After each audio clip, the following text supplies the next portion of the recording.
Bonjour à tous, je suis Sophie Jovel-Orando, la bibliothécaire, et aujourd'hui, le 26 janvier, c'est l'anniversaire de Ellen DeGeneres, la célèbre animatrice de télévision américaine. Et je viens lui présenter des suggestions d'achat de livres pour elle. Je sais que c'est une grande lectrice, une assez grande lectrice. J'ai pu repérer sur le web différents titres qu'elle a déjà lus. Les livres que je vais vous présenter vont pouvoir intéresser aussi ses fans. Et j'ai vu qu'elle aime autant lire des récits que des livres sur, entre autres, la croissance personnelle, sur le thème de la croissance personnelle. Alors, les livres que je vais lui présenter vont être des livres qui vont traiter des sujets qu'elle aime, mais je vais aussi la sortir un peu de sa zone de confort. Voilà. Et moi, je vais vous demander dès maintenant, s'il vous plaît, partagez cette vidéo, surtout partagez-la à Hélène. Je rêve de l'interviewer pour ma chaîne YouTube. J'aimerais que vous lui fassiez parvenir en grand nombre ma vidéo pour qu'elle l'écoute de un et qu'elle accepte une entrevue de ma part aussi. Alors voilà, je commence. Je commence par des livres écrits par des femmes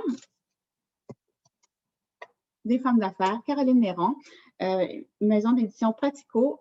Je ne crois pas que ce soit traduit en anglais encore, mais j'invite les éditeurs à traduire le livre en anglais. Néron, La force de l'épreuve. Caroline Néron, ici dans son livre, explique comment elle a fait faillite et comment elle s'est relevée de sa faillite. Caroline Néron a aussi animé l'émission Les Dragons. C'est une co-animatrice de l'émission Les Dragons. Alors, pour tous ces éléments qui ressemblent aussi un petit peu au caractère de Ellen DeGeneres, sa passion pour l'animation d'émissions de télévision. Désolée, je cherche les mots. Sa passion pour d'émissions de télévision, sa passion pour les affaires aussi. Je suggère Caroline Néron, La force de l'épreuve. Ici, un autre livre écrit par une femme d'affaires, Mélissa Normandin-Roberge. C'est une coach d'affaires pour femmes entrepreneurs. Si vous voulez vous lancer en affaires, n'hésitez pas à la contacter. Elle fait affaire surtout avec les femmes, mais aussi des hommes dans ses groupes. Oui, moi, j'ai suivi ses formations. J'adore ses formations. Je vous les recommande. Si vous posez des questions sur ces formations de coaching, n'hésitez pas à me contacter. Ça me fait plaisir de répondre. N'est pas oublié, elle raconte comment elle a lancé son école de musique. Elle faisait venir des stars à son école de musique pour ses élèves, pour chanter avec ses élèves. C'est vraiment impressionnant. Et de son école de musique, en année, elle a décidé de démarrer son école de coaching. Et elle est généreuse. Regardez, elle a signé, pour ainsi dire, quasiment tous ses livres dédicacés. Moi, je l'adore. C'est une femme d'affaires que j'adore. C'est quelqu'un à côtoyer. Mélissa Normandin-Roberge. Un autre coach d'affaires. Moi, j'ai commencé le coaching par Franck Nicolas. J'adore Franck. Je vous suggère de le suivre sur sa chaîne YouTube si vous voulez vous lancer en affaires, si vous voulez développer votre confiance. Il est génial. Et son livre Confiance illimitée, à la fin, vous avez de son livre, il y a plusieurs exercices que vous pouvez faire pour développer votre confiance, pour entamer vos gros projets de vie. Voilà, et c'est vraiment exceptionnel comme coaching. Moi, j'ai commencé le coaching avec lui. J'adore Franck et Mélissa. Ça fait partie de mes coachs préférés. Il y en a d'autres coachs que je suis aussi. Ces deux-là, vraiment, c'est du bonbon. Il y a aussi Martin Latulippe. Je pourrais vous en nommer d'autres, plusieurs autres. François Lemay, entre autres. Le pas de la neige, ça, c'est un roman d'anticipation. Un peu science-fiction. Je n'ai pas nécessairement vu de science-fiction dans ce qu'elle lit, mais je pense qu'elle pourrait quand même aimer ça parce que moi, je pense qu'il y a beaucoup de croissance personnelle ici. Le poids de la neige, alors c'est si l'hiver dure et perdure, comment est-ce que vous réagiriez? C'est un huis clos, alors il y a très peu de personnages. Tout se passe à peu près au même endroit. C'est magistral comme œuvre. Ce livre a gagné vraiment de nombreux prix. Je ne suis pas certaine qu'il soit déjà traduit en anglais, mais moi, j'inviterais à la traduction en anglais, Le pas de la neige de Christian Gay-Poliquin. Exceptionnel comme livre. Ça, là, c'est vous commencez le livre et vous le terminez dans la journée. Le prochain, Garfield. Garfield. Garfield. Garfield. Garfield. Garfield. Accident. J'aime Garfield. Pourquoi pas Garfield? Un peu d'humour, ça fait du bien. Ça, c'est une maison d'édition un peu particulière, mais des dessins à propos de l'œuvre et tout ça. Alors, ça parle de l'œuvre de Garfield, mais aussi la bande dessinée. Garfield, parce qu'il faut rire aussi en pandémie. Le prochain changement de brusque, autant il faut rire, autant il faut être sérieux aussi. Ça, c'est un livre très, très, très, très, très, très touchant. Il en faut des livres comme ça. C'est sur les enfants et la guerre. Hélène, if you could talk about this book in your show, exceptionnel comme livre. C'est sur les enfants et la guerre. Et c'est sur les mines antipersonnelles, une si jolie poupée. Ça se peut qu'il soit un peu difficile à trouver. Là, il semble disponible en librairie, mais Gallimard Jeunesse, ça fait plusieurs années qu'il a été édité. Il en faut des livres comme ça. Il en faut. Il en faut. Alors, je vous montre quelques images, là. Très poignant. Lisez-le avant de le faire lire. Lisez-le vous-même avant de le faire lire. C'est un livre exceptionnel et pour être capable de parler de ce livre, il faut l'avoir lu avant. Voilà. Toujours recommandation, lire les livres avant.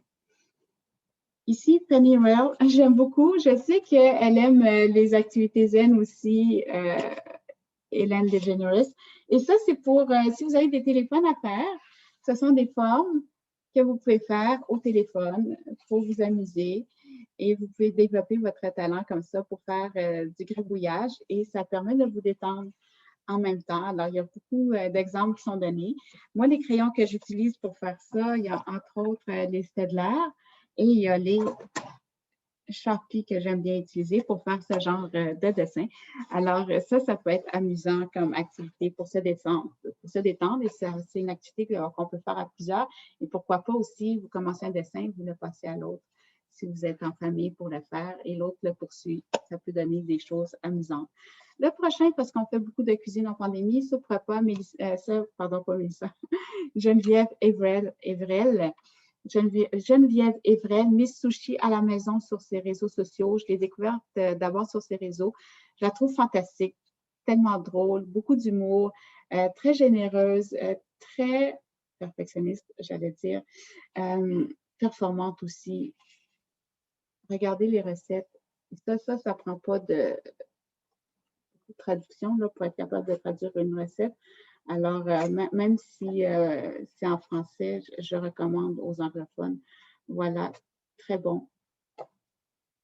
Et les recettes sont magnifiques.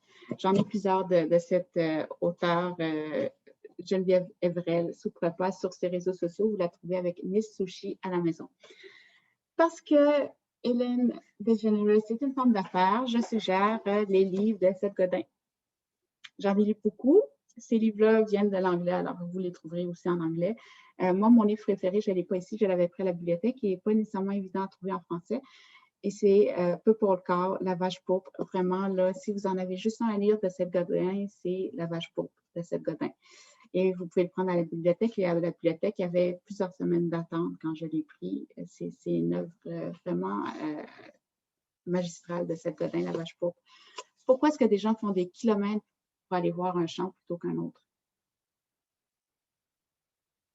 Vous avez la réponse dans La vache pourpre. Dans La vache pourpre. Si vous faites de l'insomnie, si vous voulez régler votre insomnie, on sait qu'avec la pandémie, on peut vivre beaucoup d'angoisse. Vivre au bon rythme de Michael Brears, médecin. Exceptionnel comme ouvrage, très vulgarisé, traduit de l'anglais aussi, disponible en anglais. Alors ça, il vous dit comment trouver votre chronotype et quel moment idéal, l'heure pour vous coucher, l'heure à laquelle vous levez, l'heure à laquelle faire différentes activités dans la journée pour ne pas être épuisé et pour ne pas faire d'insomnie. Et il y a quatre exemples qui donnent. Il y a le lion, il y a le loup, il y a le dauphin et l'ours. Alors, vous êtes de quel chronotype à découvrir ici et ça va vous aider à mieux dormir si vous faites de l'insomnie et ça marche, hein, je l'ai essayé, ça fonctionne. Ça ici, je ne sais pas si elle aime la science-fiction, mais si elle veut découvrir une série sur Netflix, en anglais, c'est Snowpiercer. C'est rare, mais moi, j'ai préféré la série au livre, à la bande dessinée. Ça, c'est Casterman, Transpersonnage, Extinction, le tome 1. J'ai aussi le tome 2. Et c'est vraiment, c'est un peu sur le même mode que Le poids de la neige. c'est un refroidissement climatique, c'est un changement climatique, oui, mais au lieu d'être un réchauffement, c'est un refroidissement climatique. Et pour survivre, toute l'humanité vit dans un train. Et le train, pour que l'humanité survive, ne doit absolument jamais arrêter. Si le train arrête, les humains meurent. Voilà. Et là, je vais vous faire un petit partage d'écran parce que je sais qu'Ellen DeGeneres aime beaucoup les livres sur le design et l'architecture, de ce que j'ai cru voir dans ses émissions, dans quelques-unes de ses émissions et quand elle mentionne les livres qu'elle lit. Je vais vous faire un partage d'écran pour vous présenter une maison d'édition vraiment exceptionnelle pour l'architecture. Je la recommande à Ellen DeGeneres. Je vous la recommande. Architecture et design, Taschen, c'est une maison d'édition vraiment exceptionnelle. Tous les livres sont magnifiques. Moi, quand j'ai travaillé plusieurs années comme bibliothécaire et quand je recevais des livres de Taschen, oui, ça rentrait dans la bibliothèque. Il y en a qui ne sont pas si chers. Il y a différents prix, mais regardez, Living in Japan. En tout cas, les images sont toujours très magnifiques, très magnifiques. Ça donne vraiment des belles idées d'architecture, de design contemporain ou ancien. Mais architecture et design, Taschen, c'est une magnifique maison d'édition que je vous recommande si vous aimez ces sujets. Et le dernier livre que je recommande à Ellen DeGeneres, pardon, désolée. Alors, Ellen DeGeneres, dernier livre, Business Model, nouvelle génération, New Generation, je commence à déparler, désolée. C'est un livre exceptionnel. Moi, je l'ai découvert au début de l'année 2020 et avant la pandémie, et c'est sur comment transformer les systèmes. Et là, on sait qu'avec la pandémie, il y a des systèmes qui sont en train de se créer. On va pouvoir se débarrasser de plusieurs de ces systèmes et ce livre montre comment une seule personne peut transformer tout un système. Un système, ça peut être une entreprise, ça peut être... en fait, un système, qu'est-ce que c'est? C'est un regroupement de plusieurs personnes qui collaborent à un projet commun. Et ça peut être un système... par exemple, système de la santé, système de l'éducation, il y a plein de systèmes. Et avec la pandémie, on a dû créer des systèmes. Il y en a qu'on va vouloir garder, il y en a d'autres qu'on va vouloir aussi laisser de côté après la pandémie. Comment se défaire de système? Business Modern New Generation. Et c'est fantastique, ce livre. Ça montre comment une personne peut défaire tout un système et c'est très bien vulgarisé. Alors, il y a beaucoup d'images. Il y a beaucoup d'images, des belles explications. Et ça montre de l'espoir. Et ça, je le recommande à tous les entrepreneurs, à tous les fonctionnaires, à tous les individus qui rêvent de transformer le système. Voilà. Et je disais que c'était le dernier, mais non, 2 autres livres. Parce que c'est rare, les femmes en bande dessinée. Il y a Yoko Tsuno que j'adore comme femme en bande dessinée, personnage féminin. Les personnages féminins forts sont encore rares, malheureusement, mais il y a Lou, qui est vraiment superbe. Ça fait quand même plusieurs années que Lou existe, mais je crois qu'elle doit être moins connue du côté anglophone. Julien Neal, Lou, journal. Ici, c'est Journal infime. Je recommande cette bande dessinée pour découvrir aussi, c'est ça, des bandes dessinées avec des femmes avec un fort caractère. Parce que je trouve qu'il n'y en a pas encore assez en bande dessinée. Et ce livre, je l'avais découvert sur le compte de Barack Obama. C'est Barack Obama qui me l'a fait découvrir ce livre. Il est traduit de l'anglais. Peter H. Reynolds, l'auteur, le collectionneur de mots. C'est vraiment fantastique. C'est un enfant qui collectionne les mots. Il collectionne tous les mots qu'il trouve. Et éventuellement, il arrive quelque chose à sa collection de mots. Je ne vous dis pas quoi, c'est vraiment fantastique. Alors voilà, plusieurs livres pour l'anniversaire de Ellen DeGeneres. Et s'il vous plaît, partagez cette vidéo à Ellen DeGeneres, à son équipe. Je rêve qu'elle écoute cette vidéo. J'espère qu'elle va apprécier plusieurs des livres que je lui suggère pour son anniversaire. J'espère que vous aussi, vous allez aimer les livres que je suggère parce que si je lui suggère des livres, c'est pas juste pour elle, c'est aussi pour ses fans et pour ceux qui écoutent la vidéo. Si ça intéresse une personne, ça intéresse des milliers d'autres personnes. Et s'il vous plaît, partagez-la à votre entourage, la vidéo. Partagez-la à Ellen DeGeneres et à son équipe. Je rêve de l'interviewer. Je rêve qu'elle puisse écouter la vidéo et me dire quel livre elle va lire. Alors, Hélène, bonne fête encore. Quel livre est-ce que vous allez lire, Hélène? J'aimerais le savoir dans la liste que je vous offre. Voilà, bonne fête encore et je vous dis à bientôt pour un autre épisode de La Bibliothécaire. Bonne journée tout le monde.